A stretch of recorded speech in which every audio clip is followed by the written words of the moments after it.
Bergen ക ഭർത്ത, അതാണ് നമ്മളിന്ന് ഉണ്ടാക്കാൻ പോകുന്ന സാധനം.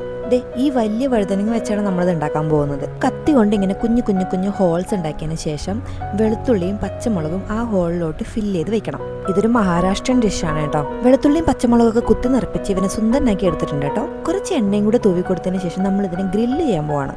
ആദ്യമായിട്ടാണ് ഞാനൊരു വഴുതനങ്ങ ഗ്രില്ല് ചെയ്യാൻ പോകുന്നത്. കുറച്ച് സമയം എടുത്തു കേട്ടോ, നന്നായിട്ട് വെന്ത് കിട്ടാൻ വേണ്ടിയിട്ട്. നല്ല ഹൈ ഫ്ലെയിമിൽ തന്നെയാണ് ഞാൻ ഗ്രില്ല് ചെയ്തെടുത്തത്. ഈ ഒരു പരുവാകുമ്പോഴത്തേക്കും ഓഫ് ചെയ്തിട്ട് പുറത്തെടുത്ത് വെക്കണം. ഇനി നമ്മൾ ഇതിന്റെ പുറമേയുള്ള കത്തിക്കരിഞ്ഞ അതിന്റെ സ്കിന്ന് മൊത്തം എടുത്തു മാറ്റാൻ പോവാണ്. ഇങ്ങനെ ആയി കിട്ടിയിട്ടുണ്ട് കേട്ടോ. ഇനി ഇതിനെ കൈ വെച്ച് നന്നായിട്ട് സ്മാഷ് ചെയ്തെടുക്കണം. എന്താ സ്മെല്ലെന്നറിയോ? തിന്നാൻ തോന്നാം. പാൻ ചൂടായി വരുമ്പോൾ അതിലോട്ട് എണ്ണ ഒഴിച്ചതിന് ശേഷം കുറച്ച് ജീരകം, നന്നായിട്ട് അരിഞ്ഞ സവാള, കുറച്ച് ഉപ്പ് ഇട്ടിട്ട് ഇളക്കുക.